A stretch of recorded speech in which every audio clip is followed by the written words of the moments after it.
Good morning, grade 12s. I hope you are feeling confident and a little bit more comfortable with the idea of compound angles. Fortunately, today you're given the opportunity to practice your skills a little bit further.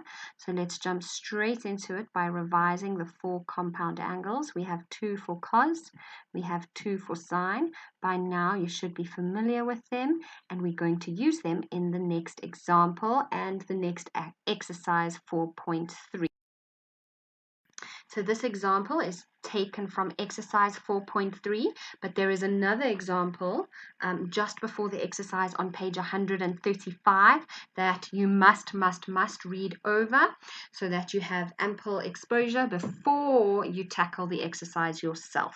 Right, so this asks us to prove that sine A minus 60 plus cos A minus 30 degrees is equal to sine A. So for proofs, we always make sure we work on the more complicated side and see if we can simplify it to become the other side of the equation. So let's start on this left-hand side. I'm sure you will notice that we have a compound angle situation for sine as well as a compound angle situation for cos. So let's write down the compound angle identity for sine A minus B. And let's apply that, and then let's write down the compound angle identity for cos A minus B and apply that. I'm going to give you the opportunity to pause the video just to allow you to expand, to apply this identity and expand. If you're confident enough and you realize we have special angles here, go for your badge, go all the way and try and simplify this as far as possible. I guarantee you'll be able to get the right hand side of this equation with ease.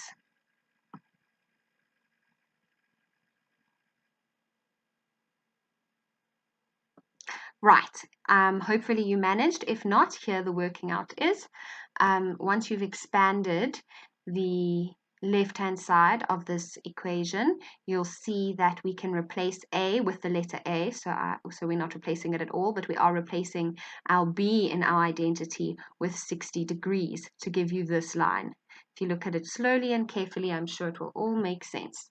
Then we realize that we've got special angles. So we can replace cos 60 with a half.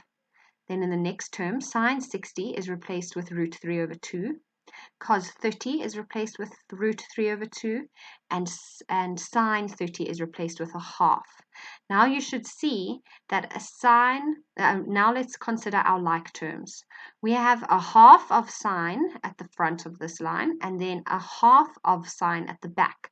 So 2 halves make a whole. So our next line, we're going to just have sine A. And then what do you know? The middle terms cancel out. Negative cos A times root 30 plus cos A times root 30 cancelled.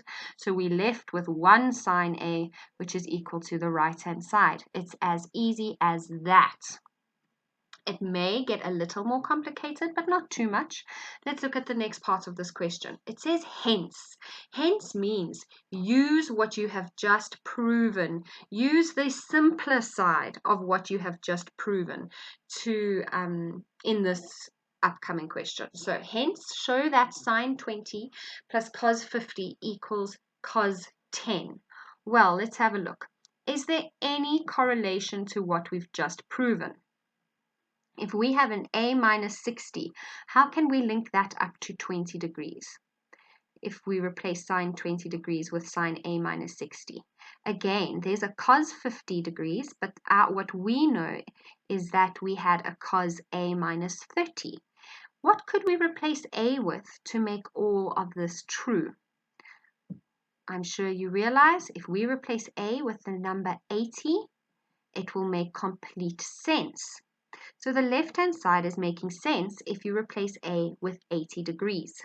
However, the right-hand side of this equal sign is a little bit more complex because in the previous question we had a cos, and now in this question we have a sine. So how the heck do we change a cos to a sine? Well, it's as easy as realizing that cos and sine are cofunctions, and 80 and 10 makes 90. So cos of 10 is merely sine of 80.